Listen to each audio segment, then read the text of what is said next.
Si Allah il a dit, celui-là, il est mécréant, il est kafir. Toi, tu viens dire qu'il est musulman, toi, tu es kafir. C'est ça. Allah dit, laqad kafara alladhina qalu inna Allaha thalithu thalatha. Allah dit, les chrétiens, ce sont des mécréants.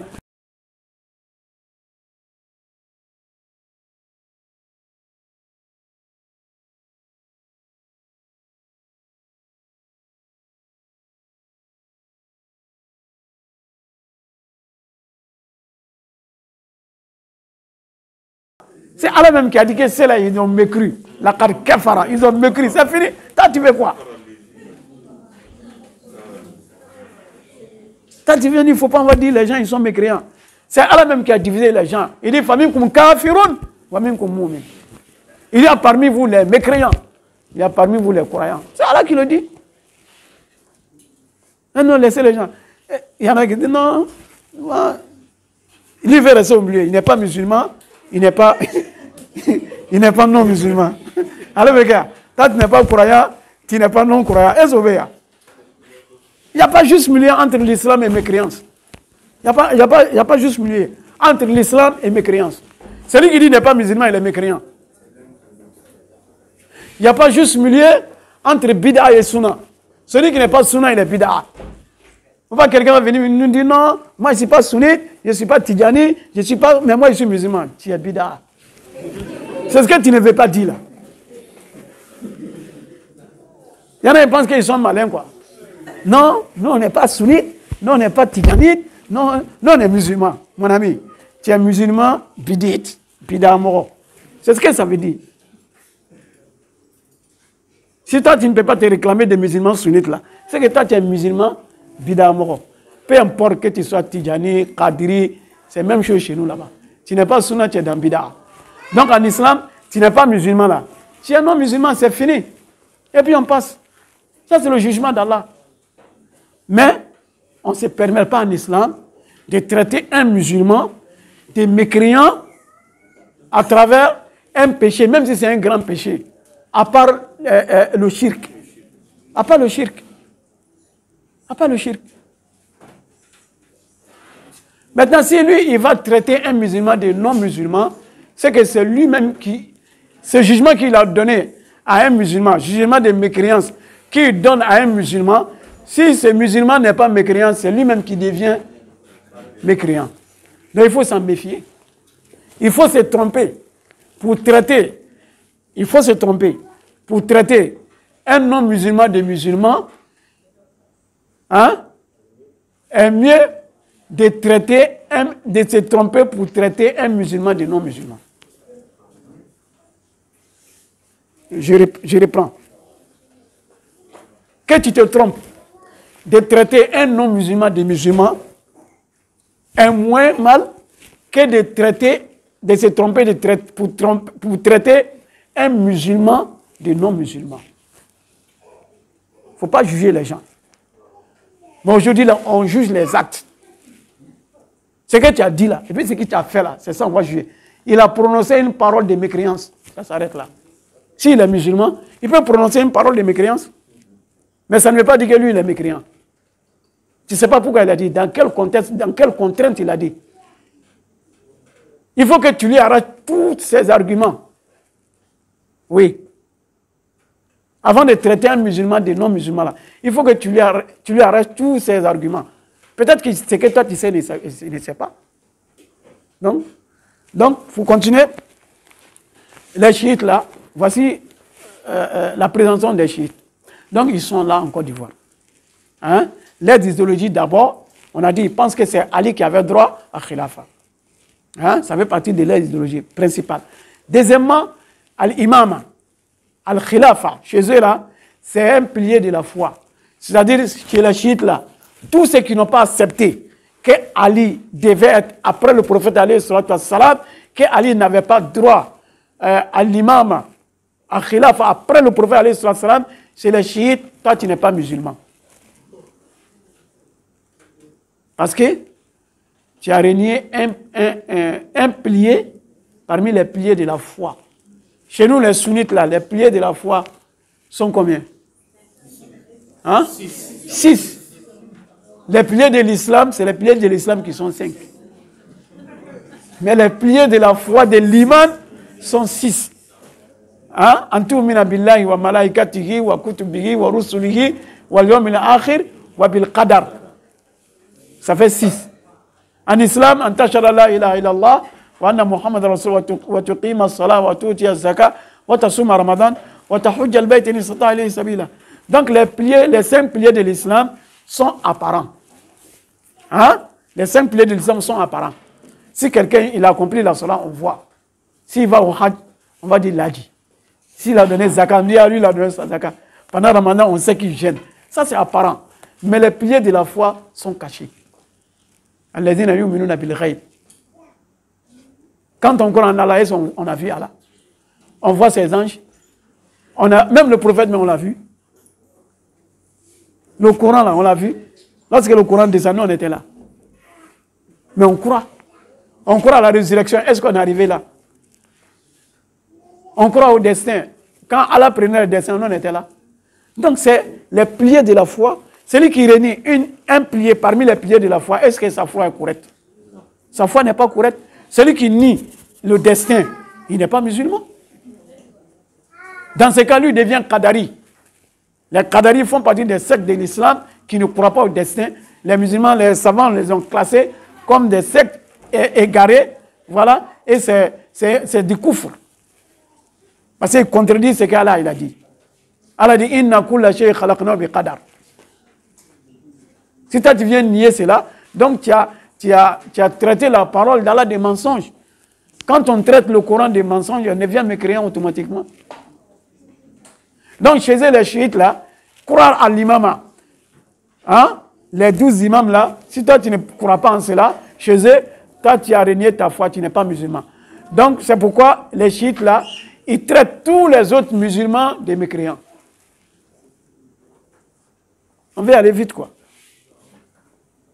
Ils traitent tous les autres musulmans des mécréants parce que nous, on ne croit pas hein, que Ali avait droit d'être après le prophète alayhi salam, avant Abu Bakr. Le Coran, c'est les sunnites, c'est qui? Après le prophète Abu Bakr, après le prophète alayhi salam, c'est Abu Bakr. Abu Bakr avait plus de droits, il avait plus de mérites que Omar. Omar avait plus de mérites qu'Ousmane. Ousmane avait plus de mérites qu'Ali. Voilà. Et puis après, les autres Sahaba sont meilleurs que ceux qui l'ont succédé. Et puis après, on fait la musique jusqu'à aujourd'hui. Ils sont tous meilleurs que nous qui sommes ici là. Donc les chiites, leur problème aujourd'hui, et ce qui s'est passé entre les compagnons du prophète sallam, et ils ont créé un tribunal, une cour pénale pour juger les compagnons du prophète alayhi salam. Voilà. Donc chez eux, si tu ne crois pas que c'est Ali qui avait droit, tu n'es pas musulman.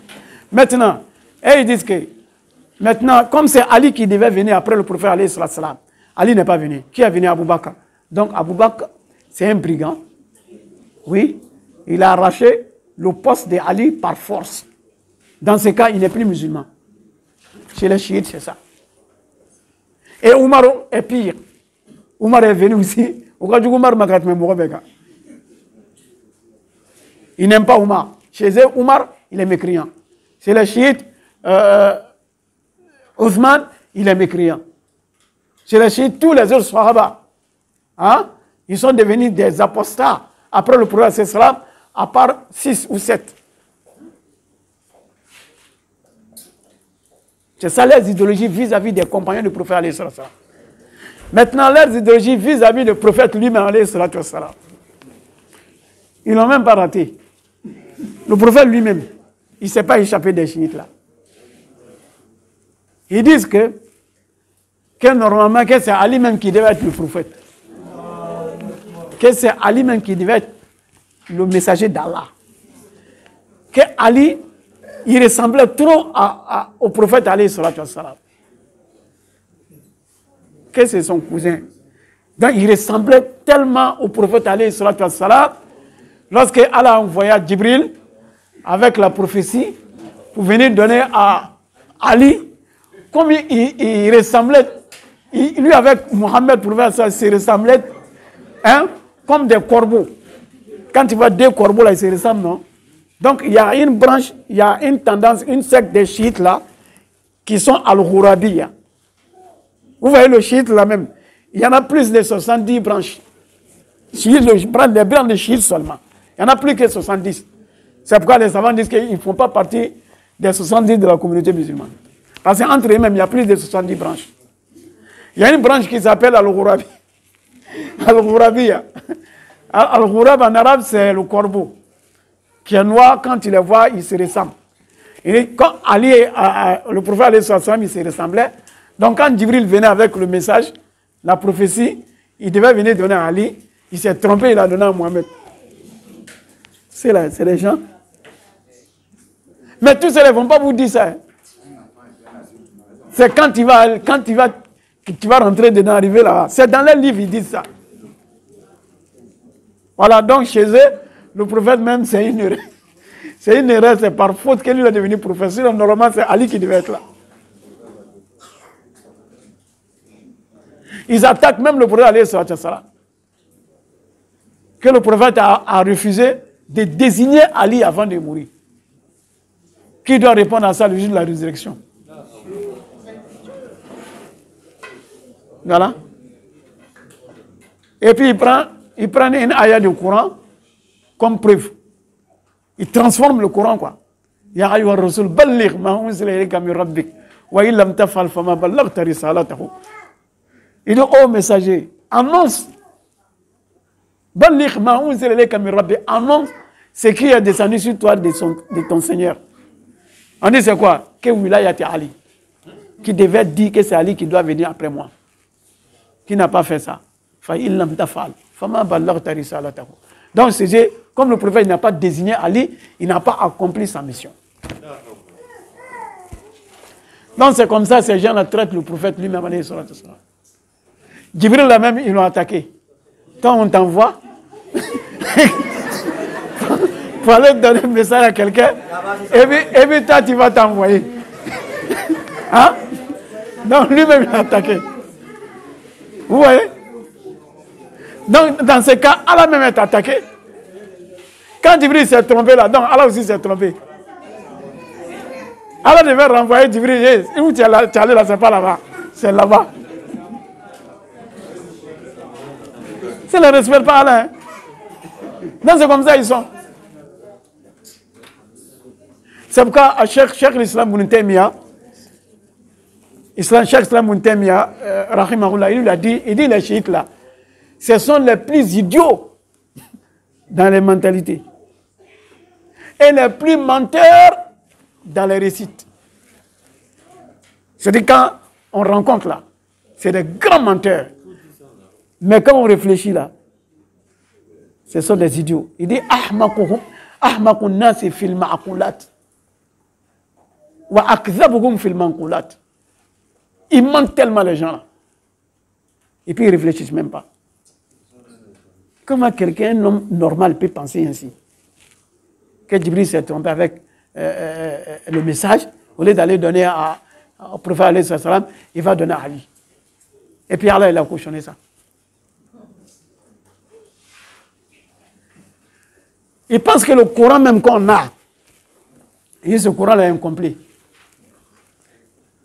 Il dit le Coran est incomplet, c'est que nous on a, le Coran c'est incomplet.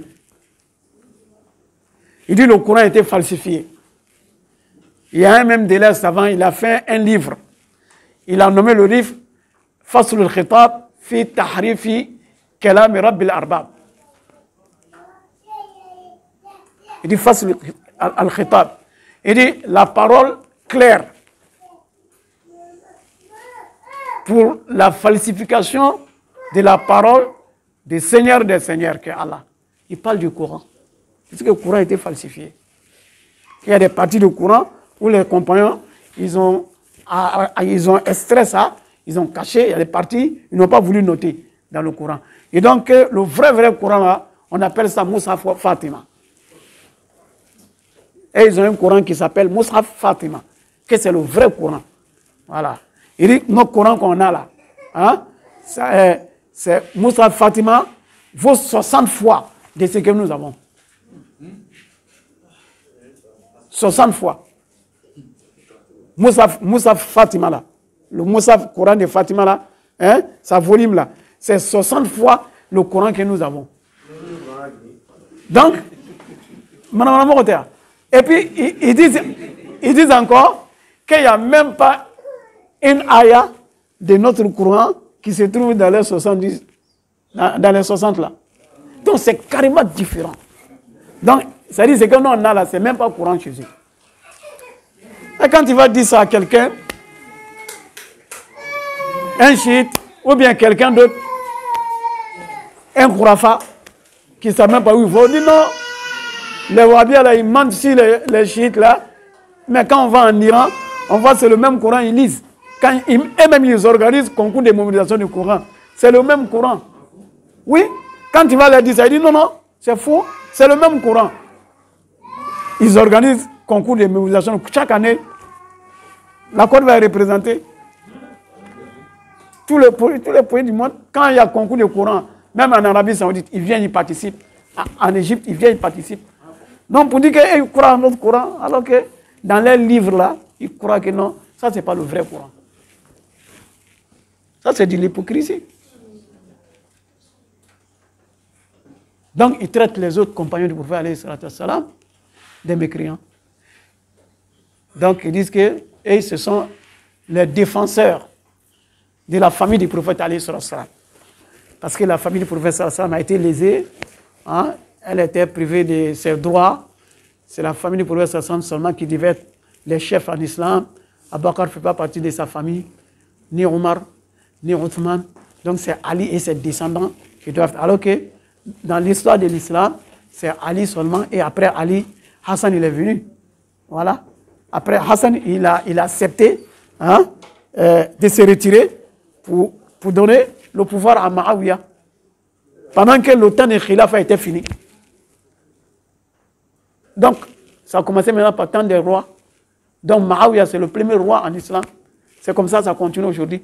Aujourd'hui, on n'a pas le droit de dire à un chef khalifa si ce n'est pas un Qurayshite. On n'a pas le droit de dire. C'est khalifa, c'est lorsque tout le monde musulman va se mettre ensemble pour choisir un guide, un chef. C'est celui-là qu'on va dire khalifa. Mais il y a des conditions. Il faut qu'il soit du tribu de Quraysh. Oui. Mais aujourd'hui, on voit des gens de Bida, Khalif de Tidjani. C'est même pas où. On ne doit pas dire ça à quelqu'un. Khalifa. Khalifa. Bon. Comme ça, mais normalement, Al-Khilaf, c'est comme ça. Vous voyez. Voilà, donc, il traite les autres compagnons, les mécréants, alors que Allah, il a dit, ce sont les meilleurs. C'est-à-dire, toutes les idéologies là contredisent le Coran. Contredisent le Coran. Mais c'est là, en réalité, ils veulent s'attaquer au prophète alayhi salam. Mais indirectement. Quand on vient dire que celui-là, tous ses compagnons, tous ses amis sont des mauvais types. Lui-même, il a qui? Dis-moi qui tu fréquentes, je te dirai qui tu es. C'est ça, non? Lui là, tous ses amis sont des bandits. C'est lui-même, il a qui? C'est ça. Quand on traite tous les compagnons du prophète sallallahu alayhi wa sallam des bandits, des brigands, donc c'est lui qui était chef des brigands. Alors que Allah les a purifiés. والسابقون الأولون من المهاجرين والأنصار والذين اتبعوهم بإحسان رضي الله عنهم ورضوا عنه وأعد لهم جنات تجري تحتها الأنهار خالدين فيها رضي الله عنه ورضوا عنه ذلك الفوز العظيم.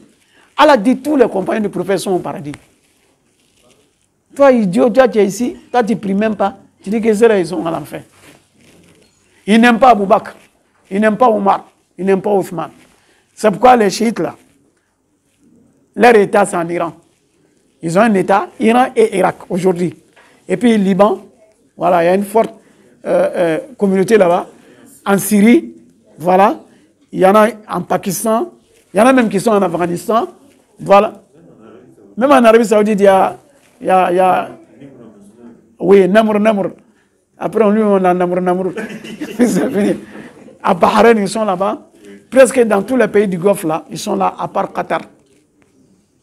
C'est Qatar seul où il n'y a pas chiite. Oui. Qatar. Au Qatar, il n'y a pas de chiites. Mais pourquoi? Et ils ne sont pas nombreux, ils ne sont pas un petit pays.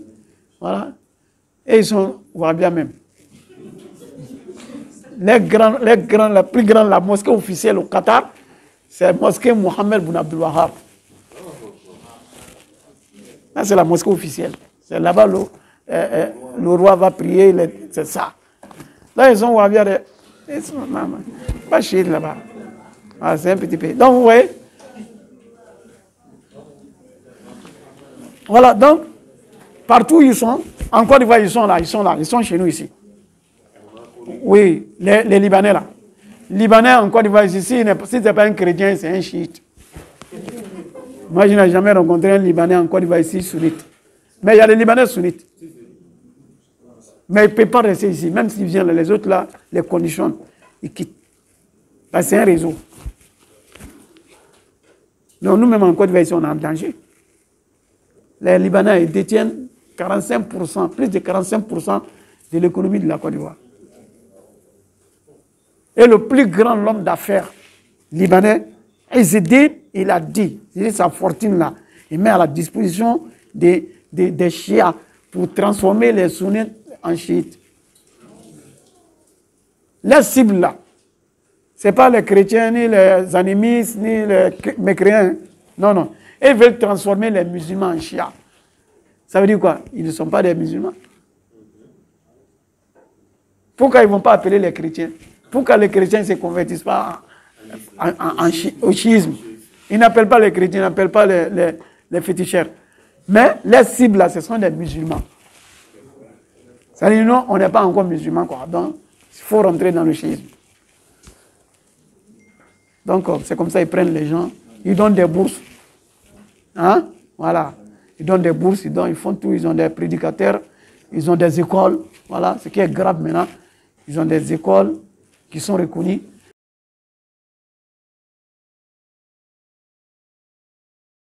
Dans nos écoles, madrasa sunnites, on forme les gens. Arrivé là-bas, non, on n'est pas reconnu, le collège n'est pas reconnu. Et ils ont des collèges reconnus. Ils orientent nos élèves là-bas. Donc, il y a trop de problèmes.